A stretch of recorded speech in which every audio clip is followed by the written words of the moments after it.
Welcome to another day in the Matrix. This is a Red Pill Podcast 141. Hope you're all having a beautiful weekend so far. Going to be jumping straight into things today because we have a lot to cover. Again, welcome to the Red Pill Podcast. Go ahead and get comfortable and relaxed. Most important thing to do before we kick this off. Grab yourself a cup of coffee or tea if it's the morning time, or a glass of wine or beer or any beverage of your choice. And if you are new here to the Wolfpack, welcome. So great to have you here with us. And if you haven't gotten an invite to our Discord server, just go ahead and send me a direct message on Patreon with your Discord username, and I will write back to you on a Patreon message with the Discord server invite. Do not comment in this video or email me with your Discord details. I won't be able to get you onboarded that way. And doing incredible with our coin voting system as usual. We will be covering silver since we haven't touched on that. Been covering gold a lot lately.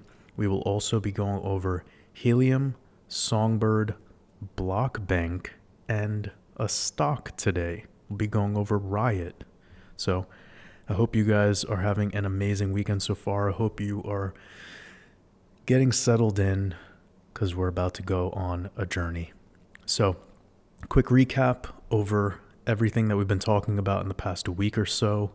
I have had many interviews just last week where I've been talking about some of these concepts about this upcoming week that we're moving into. So definitely check those out. If you haven't, I connected with Rice Crypto, or Rice TVX is another way of searching him. Also the Bearable Bull, as well as the 3T Warrior Academy. I did a interview with the Good Morning Crypto Show. So shout out to all of those lovely beings. And I've been on just this consistent release after release after release. I've been working harder than ever. And then behind the scenes, I have this decoding mastermind that I'm working on. So I've been busy. It has been a wild December thus far, and with the market acting the way that it is, the market is mimicking my behavior. But all jokes aside, let's get into things today. I've been talking about this upcoming new moon for a while now, so you guys should be well aware that in about 2 days we will have this month's new moon on December 12th. Then we'll have Mercury retrograde the following day on December 13th, which lands on the last day of the FOMC meeting that'll be coming up. So that'll be on, let me get to this calendar so I can show you guys. It'll be Wednesday, December 13th. Fed Chair Powell will be speaking, so you could assume from tomorrow when the stock market opens until Thursday, it's going to be bedlam in the markets because of how overheated the stock market is specifically, and especially with Bitcoin and all of these speculative assets. They've been following that energy across the board. Everything has been very greedy since we've pivoted over into this month of December. And well, the Fed will do what it needs to do as always, and speculators will speculate. So if you guys are new to this game, maybe just don't even follow along what the markets are doing on Tuesday and Wednesday, because it could be very choppy, very volatile, very scary, especially for those that are new to this market. But if you've been here for a while, well, you're seasoned. You have calluses on your hands to prove that you've been through this before. And well, it's just another day in the Matrix. But we've been talking about a lot of the scenarios that could be unfolding specifically for Bitcoin and what that could lead for the altcoins. So of course I'll be getting to that as well more today. But in general, these are just very volatile days, and that's sort of what I wanted to kick this one off with as a warning, especially since Mercury will be retrograde.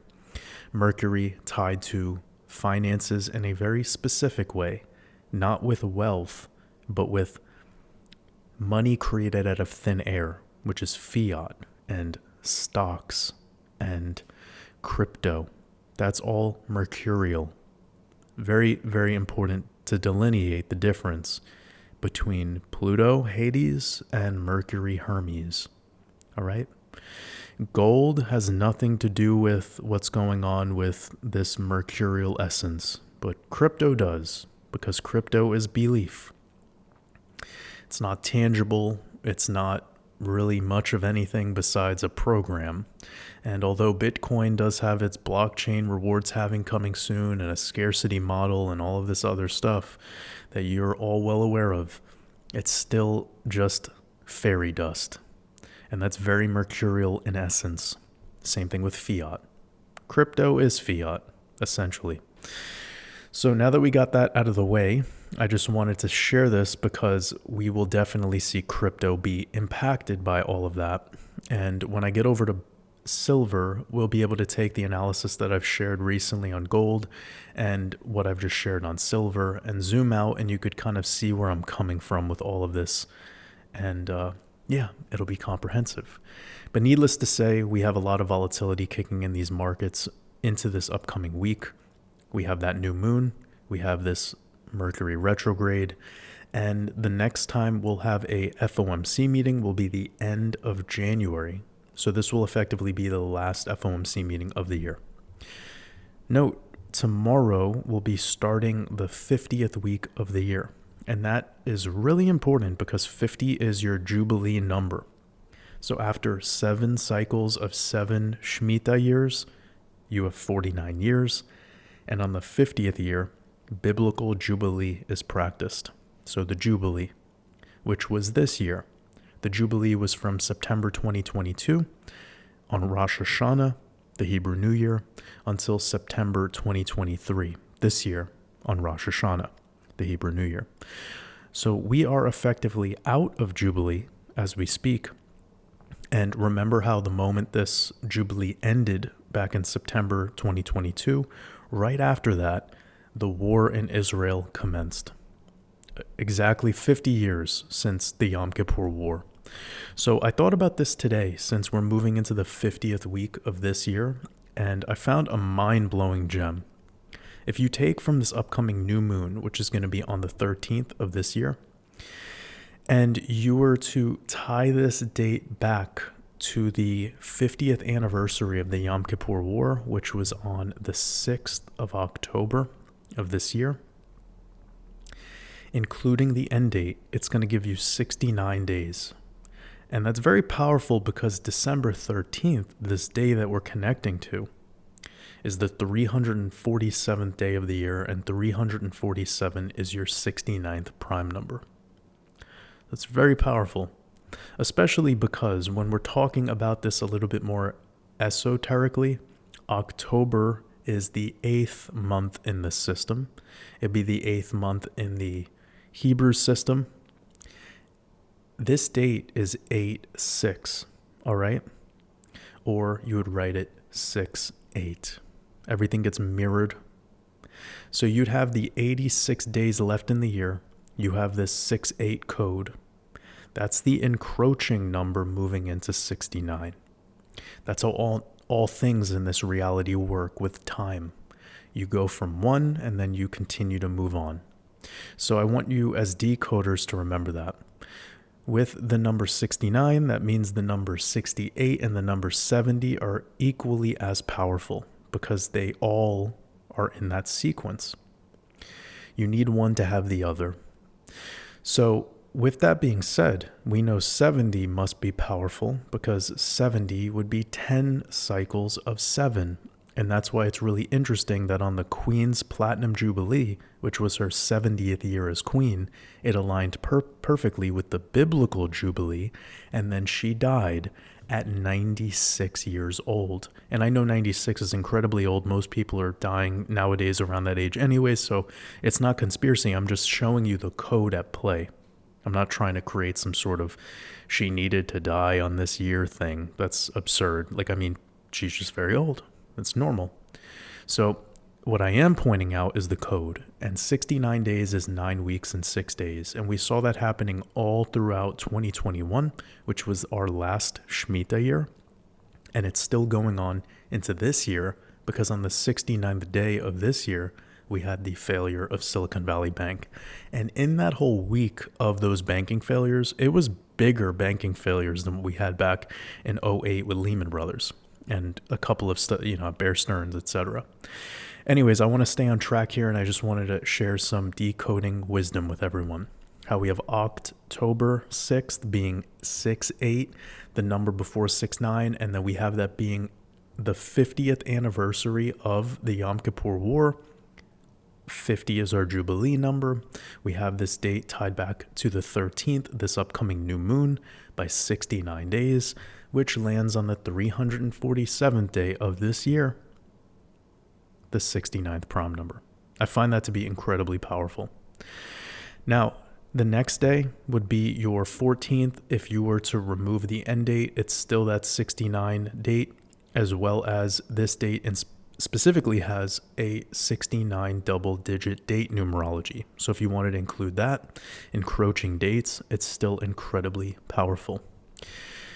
Now, if you were to connect it to this recent war in Israel, where it started on October 7th, that initial bombing where Israel declared war, it's still 69 days apart, and it lands on the day with 69 double-digit date numerology, which is the day before, or the day after, of the day with the 69th prime. So incredible. This is mind-blowing. I think it's powerful enough to assume that the 13th and the 14th of December will be very powerful.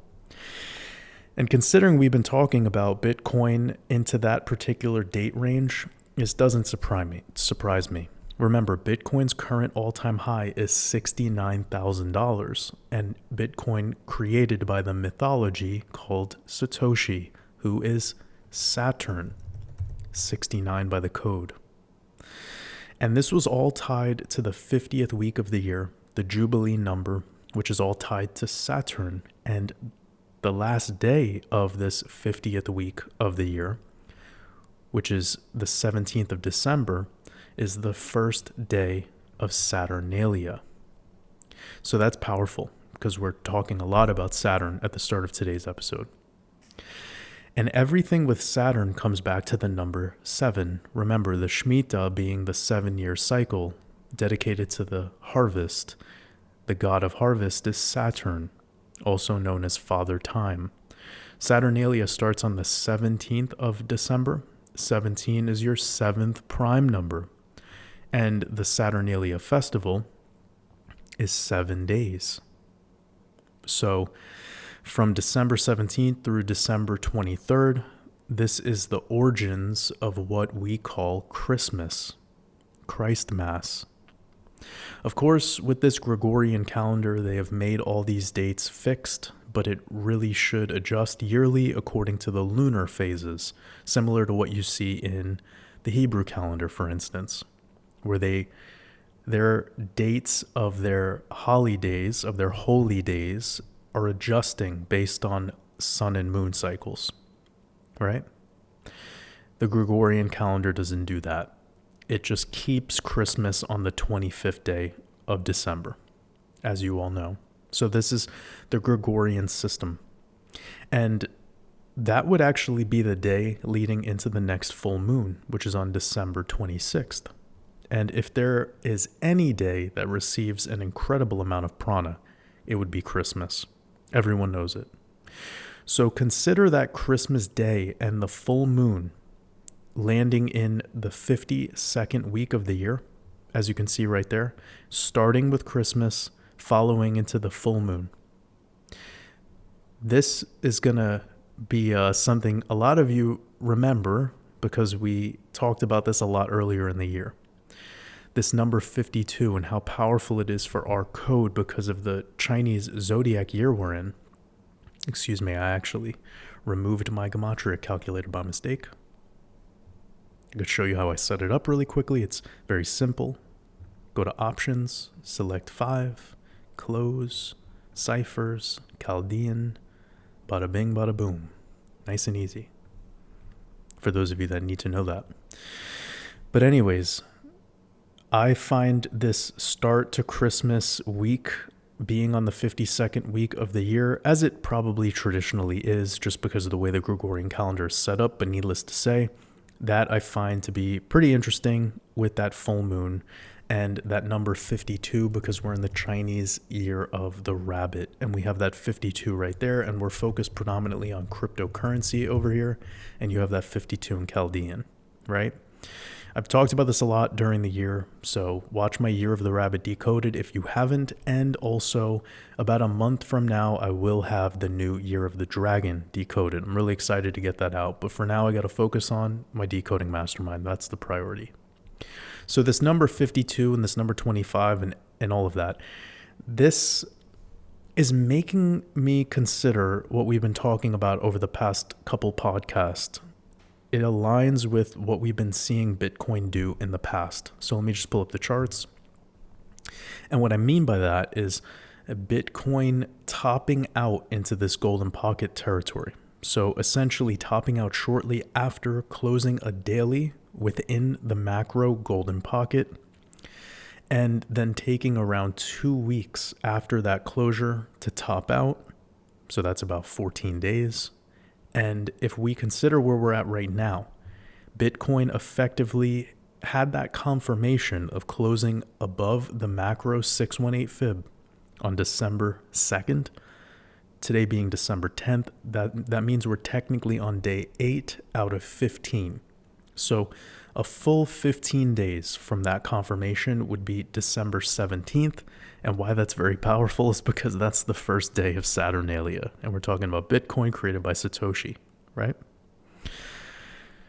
So there you have it. That is pretty fascinating. Now, I'm not sure if Bitcoin could extend out that far. Got to wait and see how things go. If we were to continue bullish up past that time because the FOMC goes bullish for the markets based on how they speculate on it, that could mean a new all-time high for the stock market before the end of the year. That'd be mind-blowing. But as I've shown you in prior iterations of the S&P, we have, by the month of April of the Year of the Dragon, typically we're at new all-time highs in the stock market.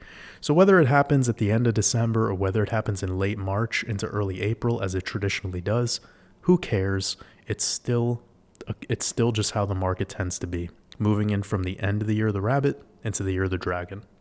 So talk about a couple things, but one thing I wanted to bring up that's really interesting about Bitcoin at this stage of the cycle is during this rally, 2 days before we top out tends to be a noticeable pump. So we're talking about in 2016, during the finality of this phase, when I zoom in, you see about 2 days before we had this green candle here, almost 11%. We'll call it 10%. Then in the 2012 iteration of this cycle, we see that 2 days before we had an 8.7% candle. Let's just call it 9%. Then we have in 2019 over here, we could see on the final day of this rally in the golden pocket, made about a 10% move exactly on the daily close. Now we wicked higher, but I'm talking about the daily closes. We have a 9 to 10% daily close during the final 48 hours to the day of topping out in this Bitcoin move that we're in right now. So we can just be days away from this move. It's kind of what I want to talk about. So now is the perfect time to get into the charts and to review what's been going on over the past week or so in crypto. And then we're going to talk a little bit about this 10% move from where we're currently at, and then just kind of take it from there. All right. So definitely take notes right now for those that are interested in this. We have Bitcoin effectively getting rejected at this 702 fib, which I think is pretty interesting because that's one of my favorite levels to talk about that not too many analysts bring up. When you draw out your fib tool naturally, you're not going to have that 702 mapped out. So you need to go into it, double click and customize, actually add it in. I love this level because it's been very helpful, especially when doing a bearish fib pull, when I want to get extremes in the data. So if I'm doing a bearish fib pull, I know it's really hard for me to just bring up a random example, but when I'm doing any of these, let me make sure that I'm in a linear real quick. Sorry, family. Yeah. This kind of tactic is very helpful on a clean chart, right now. We're too, actually, it's unimportant to get into this right now because it's too much.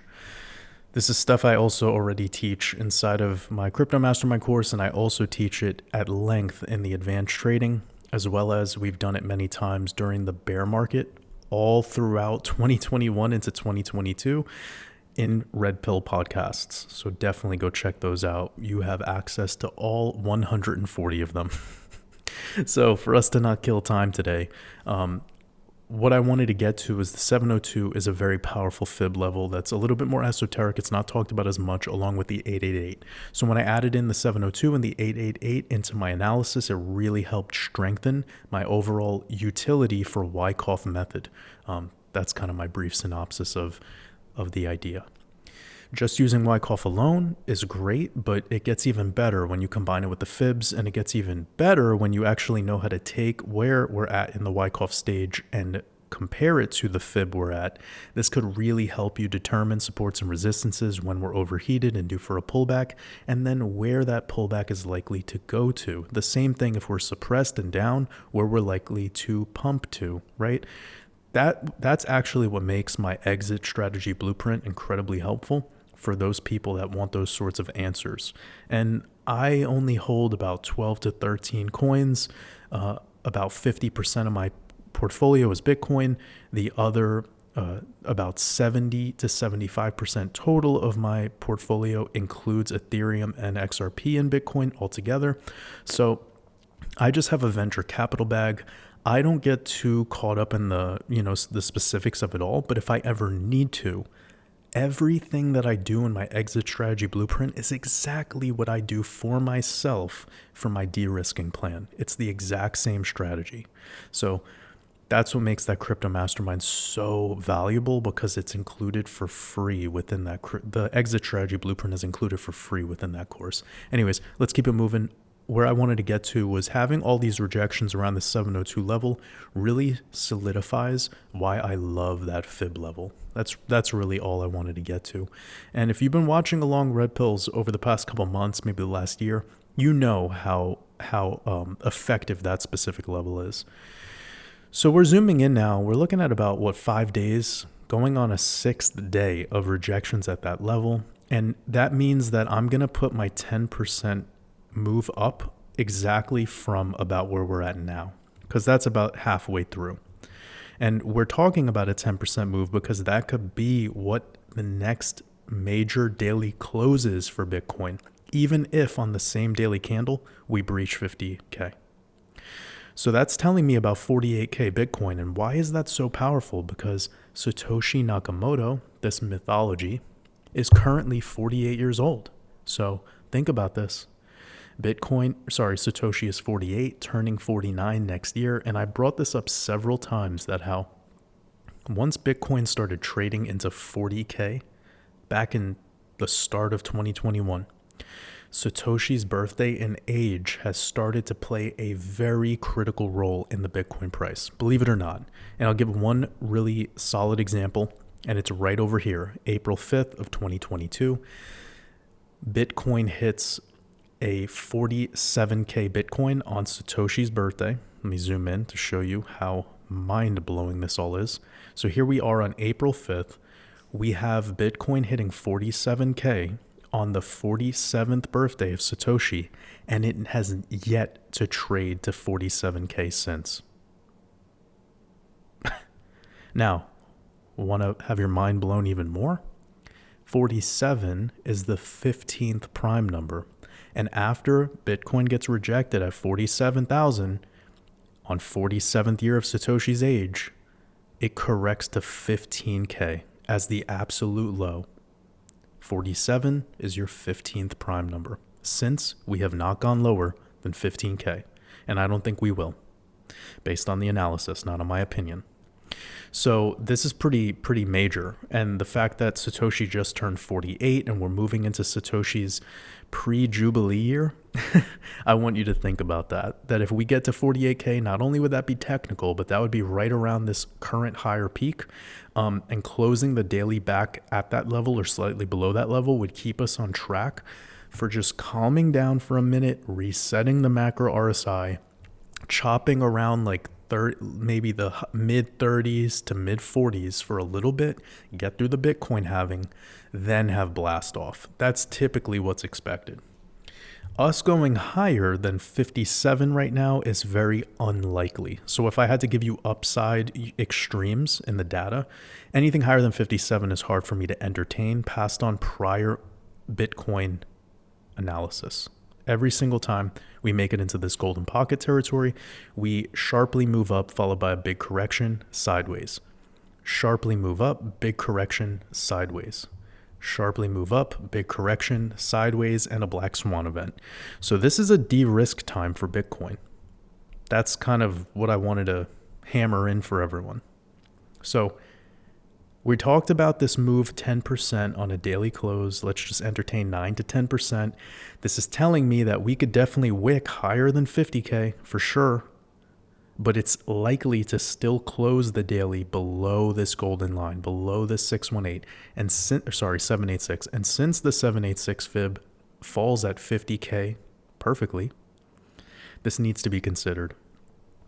So 40, and I'll show you why. We never closed the daily higher than the top of the golden pocket during this phase. Here we touched the top, got rejected, closed under.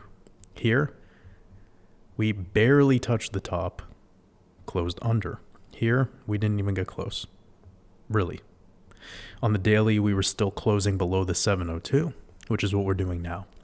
So what I think is next is that 10% move, this type of thing, just to finish it off. It could be one day, it could be 2 or 3 days chopping around, but it's most likely this blow off top vibe. Looks like we're basically doing that. So for me, 47 to 49K is the more conservative de-risking range I am personally considering. I know I've said this about 10 times now, but it's just me again, doubling, tripling, quadrupling down on my own move. Again, I'm not a financial advisor.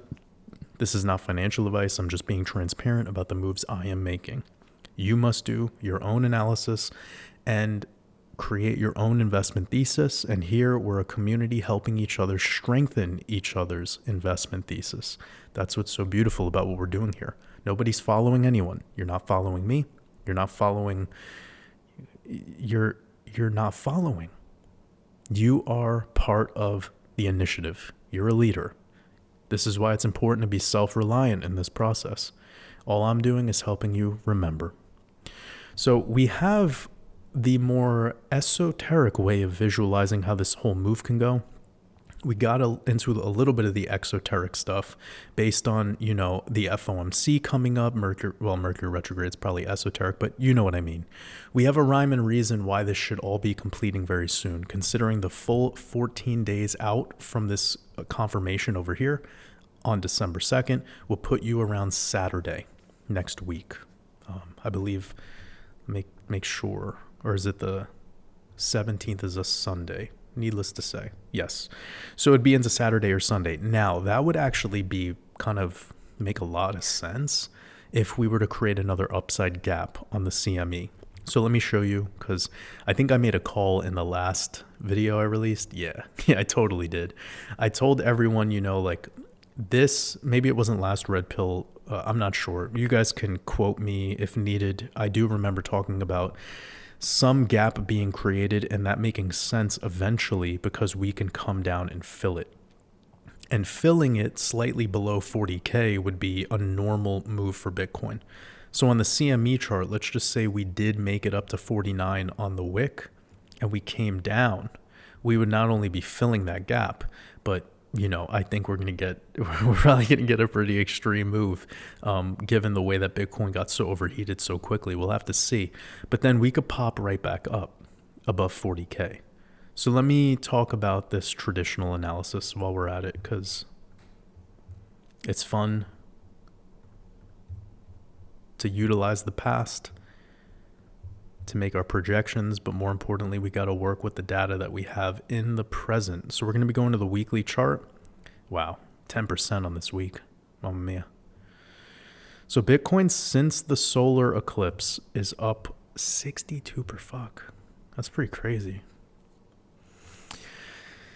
Yeah, eclipses are fucking a game changer. Anyone who follows this eclipse data, it's pretty mind-blowing stuff. Like, we might be one of the few larger communities. I'm sure there's some isolated analysts out there that keep it to themselves, but I've been super vocal about it on free YouTube videos. Everything about this eclipse cycle, the solar cycle, all of it. It's been out there.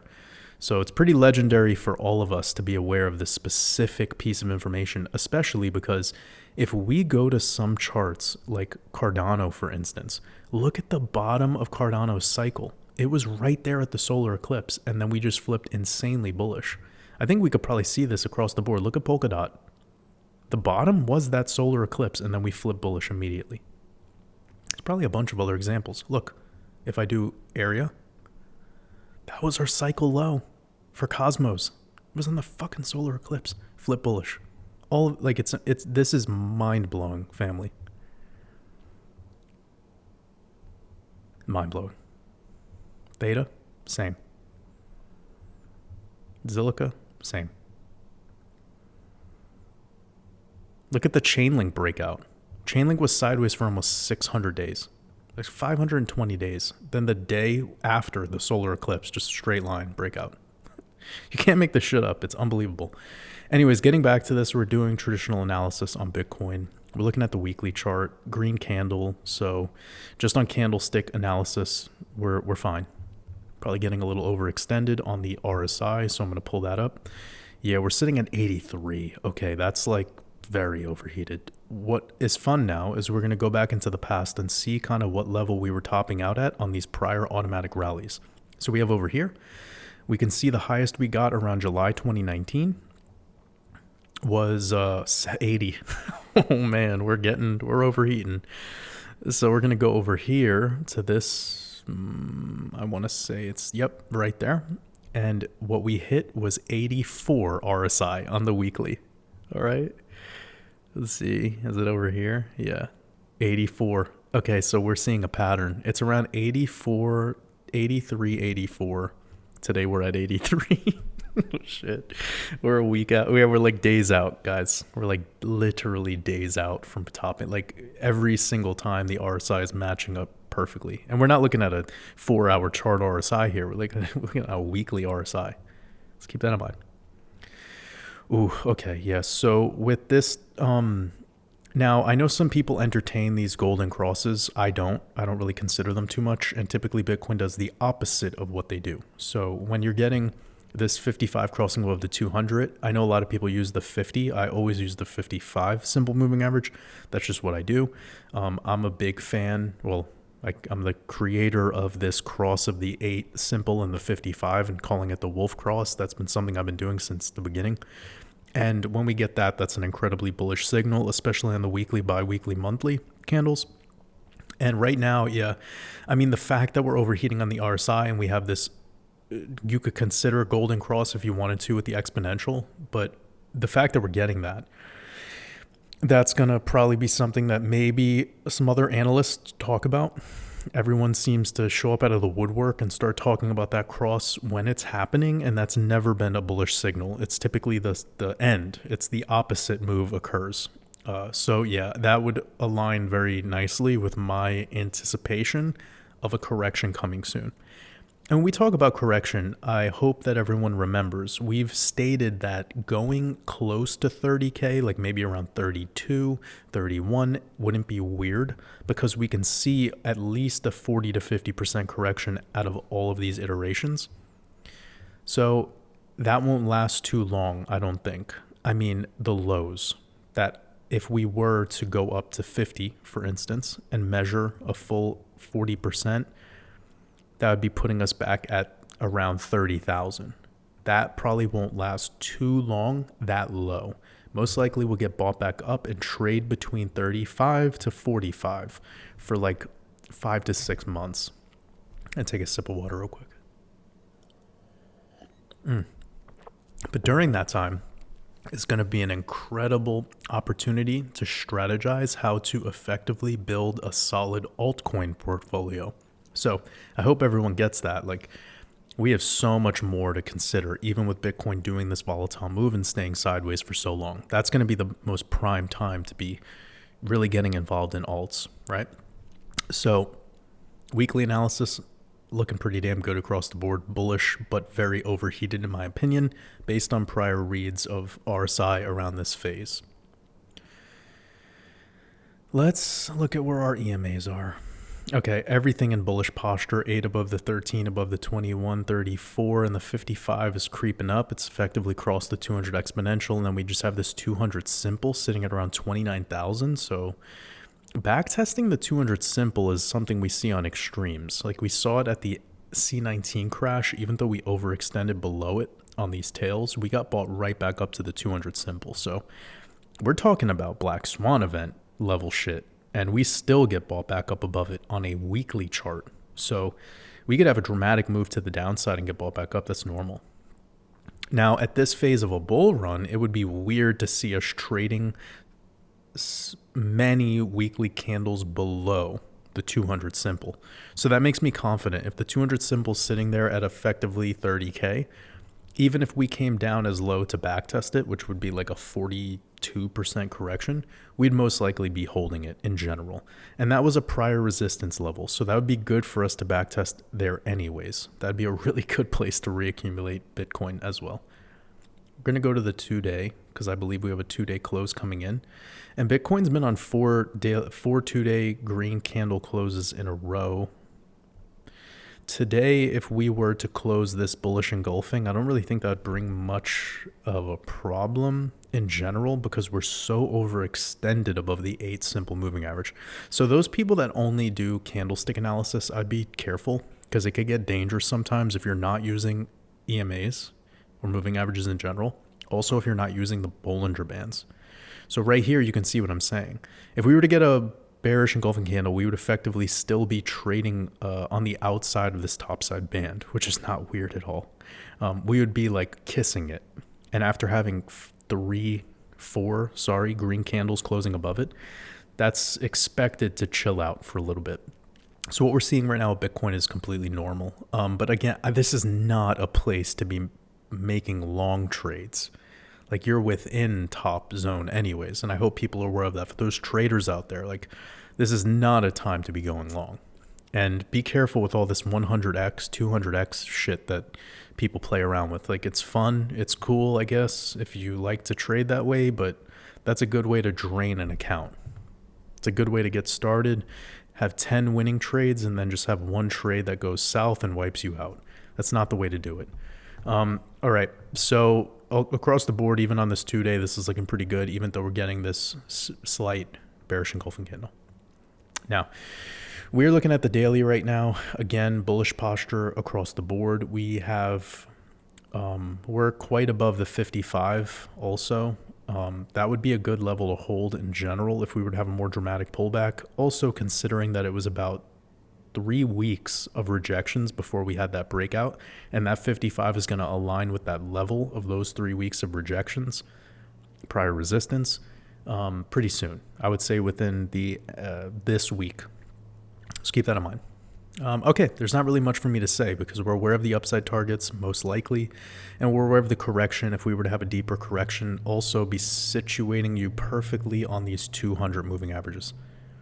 Yep. And you see where I'm holding my cursor right next to these 200s. And if you look to the left, those are the rejection zones we had initially during the start of our solar cycle. And then this double test, which had a double test of the prior resistance. Here, resistance, resistance, confirm support, definitely confirm support because we had this breakout. So that aligns us nicely with, it's like a stair step pattern, truly, just stair stepping up.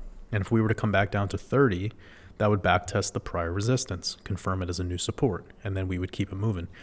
So far, this has been a kind of a cleaner bull run. This one was horrible because at the end, we had this huge correction, sideways hope, and then falling off a cliff, cup handle deal, and then like a mid-cycle rally, parabolic advance. That's really confusing because then look, we didn't break effectively that peak for 500 days. That's really shitty. Like this whole thing right here was difficult to navigate. Now, you'll see what I mean. This was much easier to navigate. Look at how Bitcoin moved in this stair-step pattern for a long time, from the cycle low all the way until almost 900 days later. This was way easier. Also, if you go to the weekly chart, we just kept retesting the 21 exponential on every single one of these corrections. So let me go to the 21 week right now. I should think about that. Hey, we're sitting at 32. Beautiful. That literally confirms that we could, from 50 down to the down a full 40% correction, test 30, but then be bought right back up above the 21 exponential moving average. And that could effectively start holding as a support. I'm not going to go ahead and make that call just yet, because to me, it seems Bitcoin's playing these swings regarding percentage a lot more. Okay, that's enough analysis on this, I believe. Let's get to ETH. ETH is kind of mimicking Bitcoin too at the finality of its rally. I know some people have mentioned that my call on 25 to 2600 ETH was a little bit conservative, and that everyone would assume we would go much higher. And I'm okay with that, but you guys got to remember that, well, first of all, none of this is my opinion. I'm looking at how these assets play in synchronicity to Bitcoin. And Bitcoin has all the dominance in the world right now. So if we make this move up to 50K on Bitcoin, it's going to steal dominance, and it's going to make it so that there's just this blow off top vibe anyways in ETH. But ETH going to 2,900 would be a technical play. I don't necessarily know if we can do it. Let's see where that would be. That'd be an additional 24% from where we're trading now, after effectively already a rally of 50%. And considering where we are off the start of the year, no, not even 100%. So this is really lackluster, actually. I think Bitcoin is outperforming ETH. Yeah, Bitcoin is outperforming ETH. Shit. By almost double. Wow. That's really interesting, right? But who told you before the end of this bull run that Bitcoin gets its dominance and then everything else starts to just be very, very devastating or very boring, or when it pops off really quickly and then corrects just as fast? That's kind of the essence of what's happening right now. And there's people who chime in all the time where they're like, this coin went up 30% today, but then you give it a week and you look back in on the chart and then it's down right back where it started. It's just very pumpy dumpy vibes right now, as long as Bitcoin's dominance is sitting at 50+%, just the way this market moves. So I don't know if we can see that type of move extended that high. I would like to imagine that 25 to 2600 is probably about as good as it gets. So you have your upside targets. Regarding downside, we do have this 0.5 fib, which was effectively a triple top for a moment, and triple tops are bullish, so that's why we broke out. But that would be a great level to backtest. It's just, I don't know if we can hold it. ETH has a lot of its trading range around this 382. So for me, I feel like that's likely, especially if we were to see a 30% correction on Bitcoin. Of course, we can see a 30% correction on Ethereum. That'd bring us right back perfectly around 30% into the 382. So for me, that's the level. And that's really all I could share right now, because it's not much of an update on the way this is moving. It's just going to move with Bitcoin. Now, XRP. It's funny that XRP hit 70 cents on the nose on the day my channel hit 70,000 subscribers, and then it got rejected. It's pretty funny how that all went down. It's like I'm coded in some way. Maybe I am. Fuck, right? Who knows how this mysterious universe works? Let me make sure I'm on the correct chart, because some of them are cleaner than others. Yep, beautiful. Okay. So fuck, man, look at the fractal that's playing out. Like, if we were to match the wick highs, it's pretty much the wick here. So we're probably going to have this one more move to the downside deal, and then I guess dominance spills over, and XRP could literally move up after Christmas.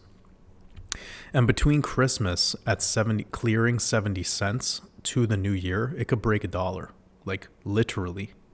It's only a 40% move. XRP does that all the time. So you see the way this fractal is playing out so far. I have not adjusted it since I started talking about where I got the fractal idea from, which was over here. I made several posts about this. So this thing is just moving on an algorithm. That's all. Now, what this tells me is that a retest of 61 would be a gift from the gods. Really, it seems that's it. And that's very interesting, too, to think, because from 70 cents, that would only be a correction of 13% or 14%, and it wouldn't be as dramatic as what we would see in the Bitcoin case. But given how suppressed this is in general, it's not difficult for me to entertain that. Let me look at the yearly performance so far. Yes, so this is pretty cool actually to think about. If you bought Ethereum or XRP at the beginning of the year to today, you would be up the same. But if you bought Bitcoin at the beginning of the year, you'd be up more. So Bitcoin has outperformed the altcoins this year technically to where we're at. And the only reason that matters is because it's December 10th. The year's almost over. We only got like a couple weeks left. This isn't me promoting Bitcoin. It's just me kind of showing that during bear market vibes, Bitcoin is definitely the more safer situated play. And it even has that ROI potential. I mean, it's way outperformed the stock market this year, even though the stock market has been going apeshit. Let's just check it on the NASDAQ, for instance. Let's see how much gains if you bought the bottom of the Jubilee. Let's just call it the new year. Yeah, you're up 50%.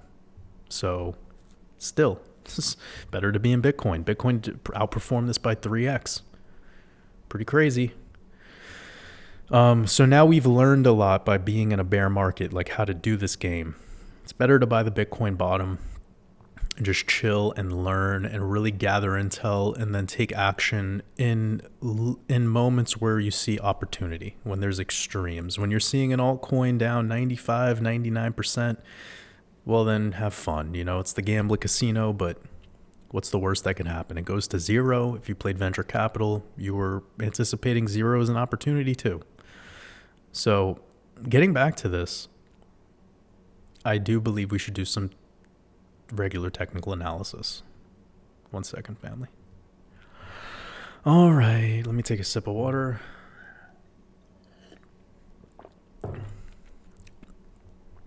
Eight above the 13, 21, 34, 55, 200s below. That means the daily chart on XRP is looking gorgeous. Looking very nice. A cup and handle vibe would probably be what I anticipate next. And we could even call the handle starting right now. Just because of this clean rejection here, which led to the finality of that micro move and then gravity back up to it with the same daily closes.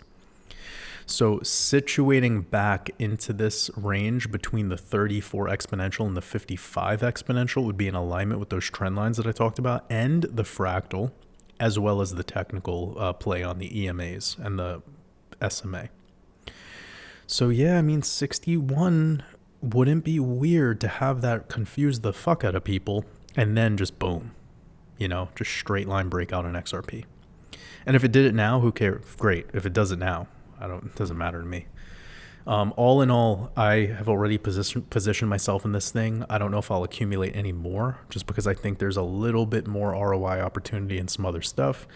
And this already is my second biggest position and I'm an extreme profit in it. And yeah, it's just, I'm patient and I really have nothing more that I need out of this.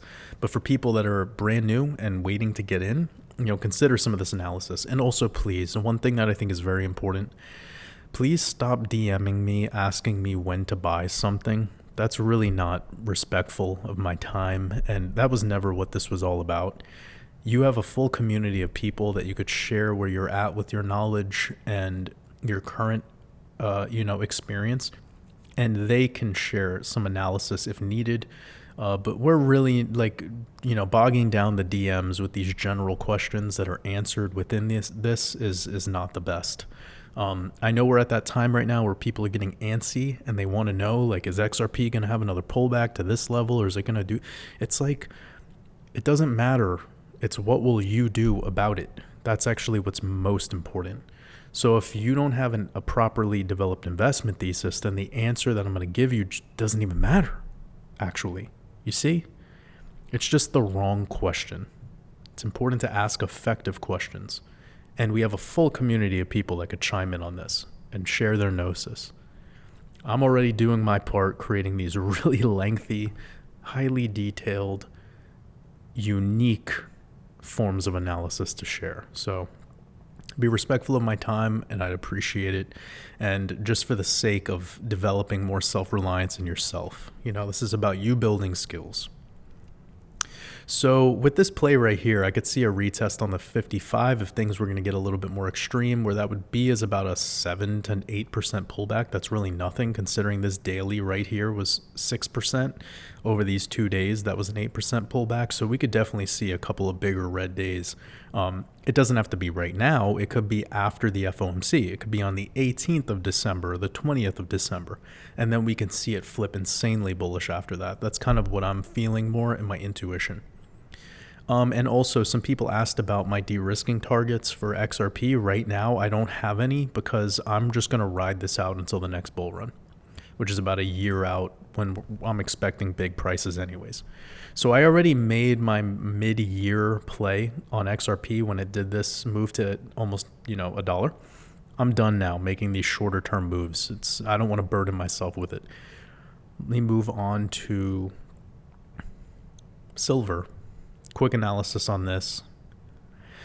So silver is effectively down about 10-11% over the last trading week. And if I go to the monthly chart and I turn off all of this stuff we have going on here, we have a clean rejection level that's been in place since the current all-time high back in May of 2011. So that's important. I've had this trend line on my chart since the first time I did silver analysis, and we're continuing to get rejected with lower highs on this level. That's number one, huge sign of weakness. So silver needs to clear $29. That's where it really needs to clear. And from a technical perspective, what I'd like to see is a 3-month closure, so a quarterly close above the macro 786 fib. So that would be about $27.50. Let's just call it $28 on a 3-month candle. That's what I would personally like to see as a confirmation that we are completing what I'm calling a macro backup phase in Wyckoff. And then a retest of all-time highs is very possible. All right. So if we can get above that 28 level on a 3-month closure, I suspect dailies will already start confirming above that 29 level that I just shared.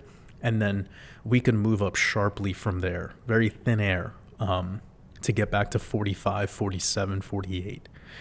So that's the play. And we could be retesting all-time highs in 2024 before April. That's in the cards for sure. So keep that in mind. And we're talking about per ounce in US dollars. Where that is about 100% up from where we're right now. Yeah, as you can see. So I'm not sure if that's the best ROI, what most people are looking for here, but it at least lets you know that we're more likely holding bullish structure.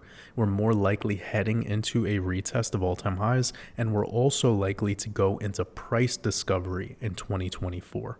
So I personally feel that price discovery is on the horizon for silver, and I don't want to give any dramatic upside targets just yet, but I think that the bullish energy in this project can last until about March of 2025. So project, I called it project.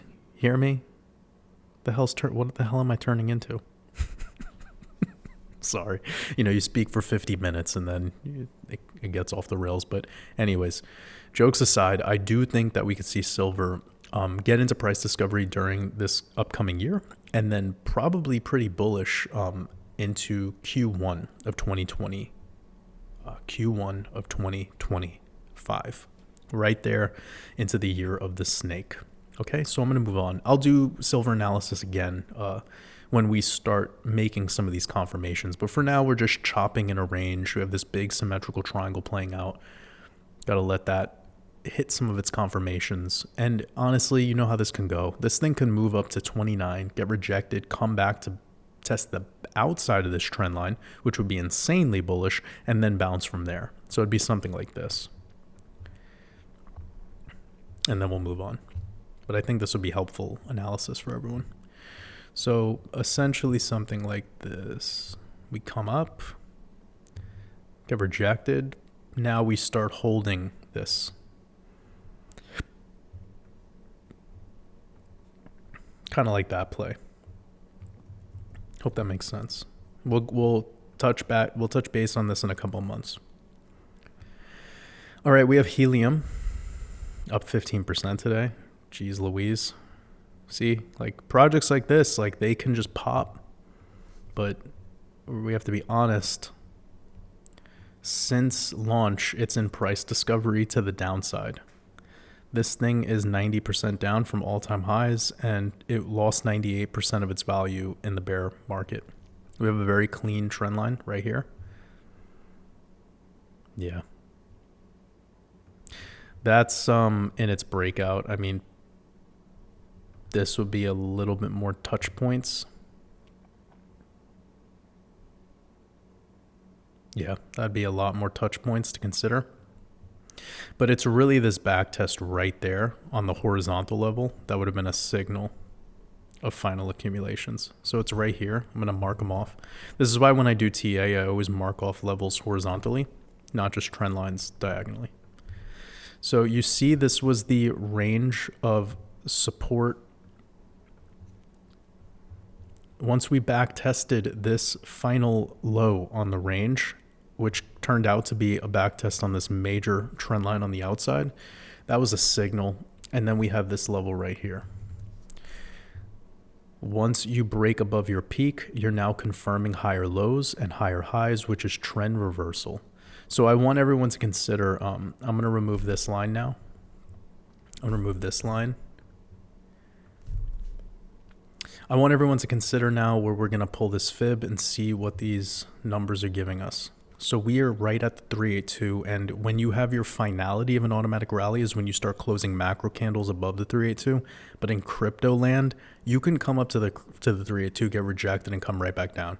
So this is why it's looking so blow off top like you see a couple of days ago, it had a 68% candle, like silly. And for no reason. This isn't going up for any, whatever people tell you is the reason, it's dumb. It doesn't exist. This is all speculation. This thing lost 98% of its value. Like, please be careful with whatever reason people want to come out with for the reason of these moves. Like, there is no reason. It's just, it takes nothing to move these types of projects up very little. And they could come back down just as fast as they went up. It's not me shitting on the project or say anything negative about it. It's just me letting you know that this is the gambling casino and retail plays in it. And that's kind of just the way that it, the way that it is. Let's look off the solar eclipse and see how much this thing is up. So it's about 250% up, and a majority of those gains just came in a single day. So I'd assume right now on the RSI, yeah, we're getting really super overheated, 93. This thing needs to chill out. Now, if it really wants to fulfill the finality of an AR, you have thin air until about the 0.5 fib at $8. So I would look for that level. If this thing's going to get much more dramatic to the upside and follow along Bitcoin, that would make sense. You have this level right here was a support for about 100 days before we broke down and continued our lower lows and price discovery to the downside. So this is one of the key levels. When you break down through a level, you tend to gravitate right back up to it on these major phases of a Wyckoff schematic. Now, what we want to consider is the fact that we have this 236 below us and this horizontal level at $2.29. So when this thing is done clearing its AR, it could come right back down to these same levels, around 236 fib. Let's just call it below $3. I'll keep it super simple, below $3 helium. To give you an idea, that move from the 0.5 fib down to that level would be a 70% correction.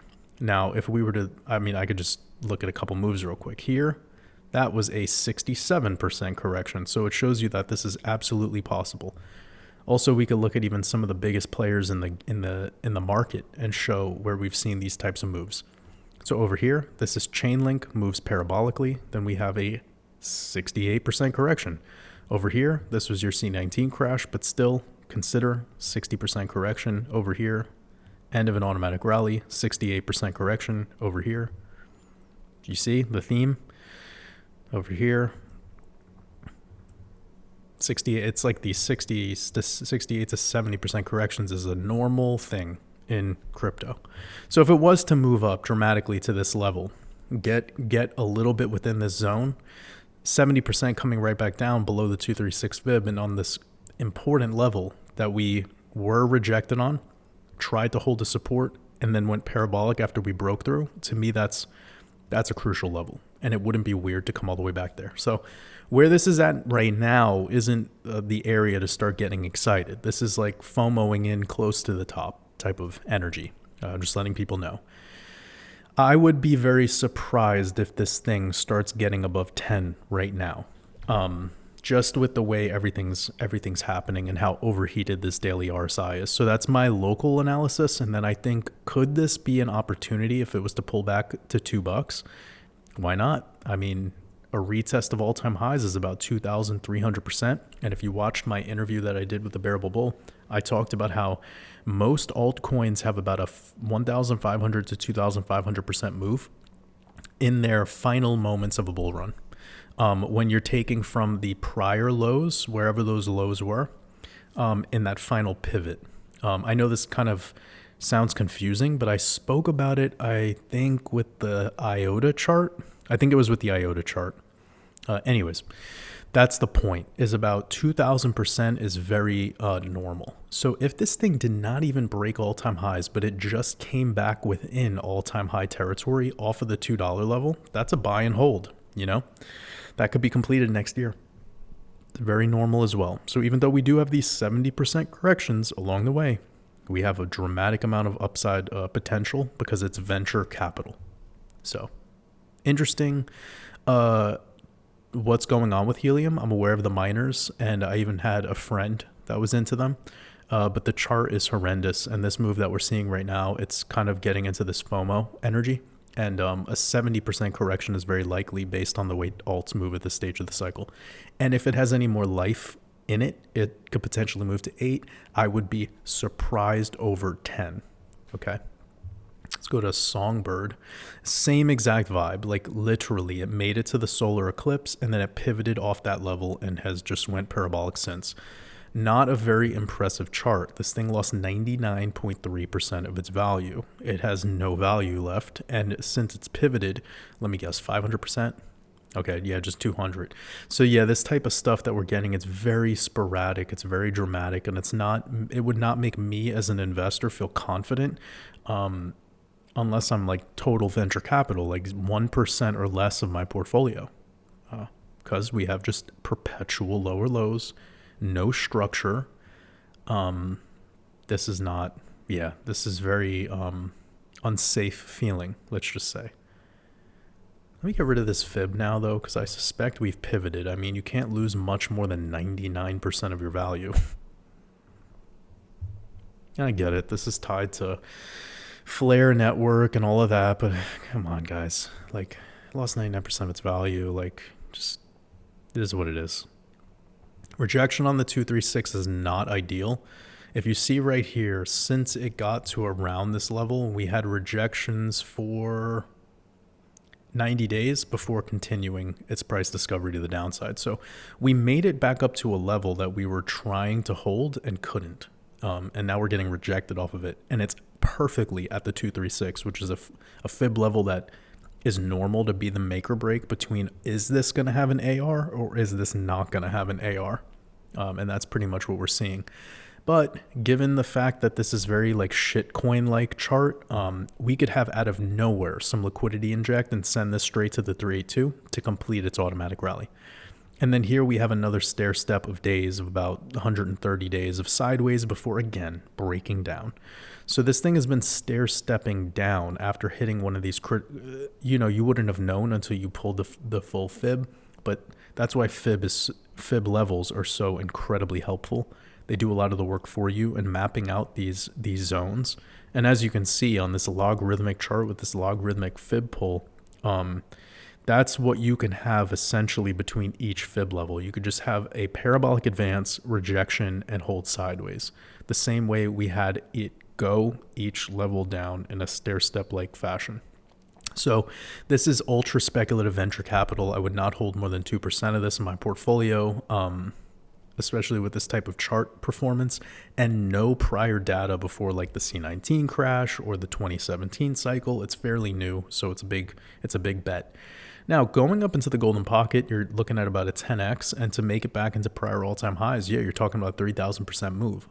So if there's a place for you to transact this thing easily back to fiat, then yeah, there's nothing wrong with picking up a single percent of your total portfolio. It could be something someday.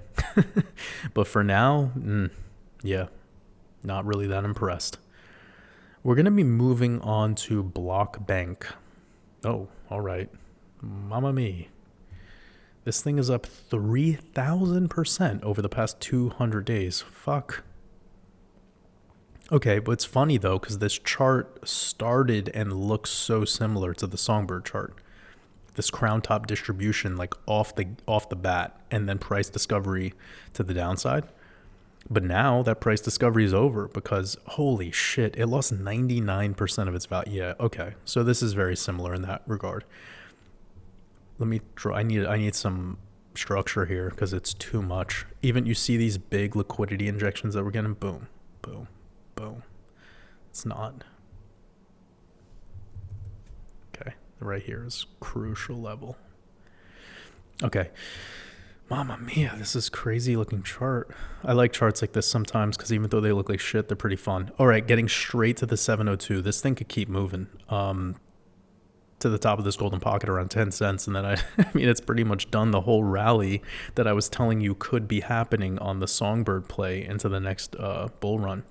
But of course, this is different timings. Like Songbird and a lot of altcoins bottomed at the recent solar eclipse. I'm going to delete that. But Block Bank had a sharp correction into, oh, okay, so this is like a lunar eclipse move. So it's still eclipse. That's amazing. So look, this was our solar eclipse right there on the 20th of April. Right after that day, we had our bottom, lunar eclipse, and then recovery. Insane. Okay, so yeah, this is definitely tied to some of that essence. Cool. Yeah, fantastic for anyone who bought these lows, but I don't even know what exchange you could buy this project on. Needless to say, it's up 2,000%. It's definitely overheated. I wouldn't personally build a position in this just because it's already so up. But yeah, this 400 days of sideways that you had here, obviously you have this ultra opportunistic moment, but once breaking above that, you can see it initiated a really bullish energy for this 500% essentially to the 702 fib. I mean, fuck, like this thing could hit this 10-cent level with Bitcoin hitting 50 cents, and then this shit could lose 80% of its value right after that. Like, I am not making that up. It already lost 99% of its value. If you go from this move to here, that's 90%. So yeah, I mean, this thing is most likely going to backtest a penny, and it could hit 10 cents before the end of the rally. It's kind of the energy that it's giving me right now. Really interesting chart. Okay, I'm going to wrap this one up with Riot Platforms, which is a Bitcoin mining company. So, yeah, crazy chart. So they must not be a full forever Bitcoin mining company. They started doing this because they're a technology company that's going back all the way to almost the .com bubble. And let me show you the big picture on this. This is the big picture. We're looking at the bi-monthly. We're going all the way back to the genesis of this. Remember, Bitcoin started trading around like 2011. So I don't know when they got involved in Bitcoin mining, to be completely honest. But as a stock chart, this is fucking ugly. Like, just let's be real here. Look at this. This thing topped out at the housing market peak of '07, before that subprime mortgage crisis, and it's down. Yo, look at this. Thank God they got into Bitcoin mining. That shit probably saved their company. What the fuck? It's down 99.5% from that housing market crisis. I want you all to remember that if you were involved in that housing market crisis and you could continue to pay off your mortgage and whatever heck you had going on, regardless of the refinance and that, your house is more money today. This company's stock is down 99%. Garbage. Garbaggio. I want to start here because I think people are interested in this because of what's been going on lately, which I guess is cool. But yeah, like this is not this is not it. Okay. Now that we got that out of the way, like I'm a real one. I have to be a real one. I'm a technical analyst. Somebody needs to like zoom out and look at what's happening, the big picture. So we have a broadening wedge structure somewhat.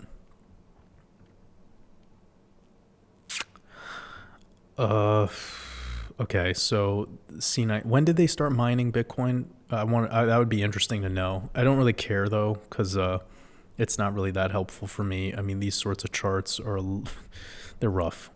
Let's get to the daily.